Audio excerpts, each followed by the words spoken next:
উভতি নহাৰ বাটেৰে গুচি গলকৈ জনপ্ৰিয় কৌতুক অভিনেতা ফাইলাও বসুমতাৰী।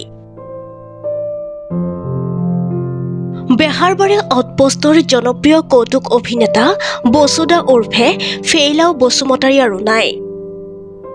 বিগত কেইবামাহ ধৰি যকৃতজনিত ৰোগত চিকিৎসাধীন হৈ আছিল কৌতুক অভিনেতা বসুদা উৰ্ফে ফাইলাও বসুমতাৰী।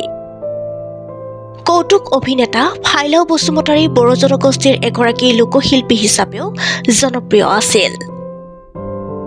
বিগত কেইবাবছৰ ধৰি চলি অহা টেলিভিছন ধাৰাবাহিক বেহাৰবাৰী আউটপোষ্টত এক অন্যতম মুখ্য আকৰ্ষণ আছিল বসুদা উৰ্ফে ফেইলাও বসুমতাৰী। কেইবাবছৰ ধৰি বেহাৰবাৰী আউটপোষ্টতে অভিনয় কৰি আছিল শিল্পীগৰাকীয়ে। বেহাৰবাৰী আউটপোষ্টৰ প্ৰায়বোৰ খণ্ডতে ফেইলাও বসুমতাৰীয়ে বড়ো ভাষাৰ শব্দ ব্যৱহাৰ কৰি ভাষাটোৰ প্ৰতি নিজৰ শ্ৰদ্ধা প্ৰদৰ্শন কৰিছিল। কি আছে নো? বেলেগৰ মোবাইল চাব লাজ নালাগে? তোৰ মানে তাত লাজ লগা বস্তু আছে ন? একো নাই দেখুৱা। কি দিগদাৰ কৰি থাকা ন? বা চাবি আকৌ দে, মনিৰ ফটো চটো ওলাই যাব। কি থাৰ্ড ক্লাছ মানুহ তই কনচা ফাৰ্ষ্ট ক্লাছ মানুহ। ততকৈ ভাল কমচে কম তোৰ দৰে মই বেলেগক দিগদাৰ নিদো।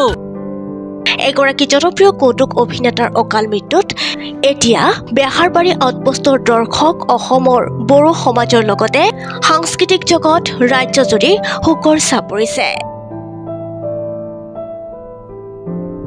মৃত্যুৰ সময়ত ফেইলাও বসুমতাৰীৰ বয়স আছিল ৫৪ বছৰ।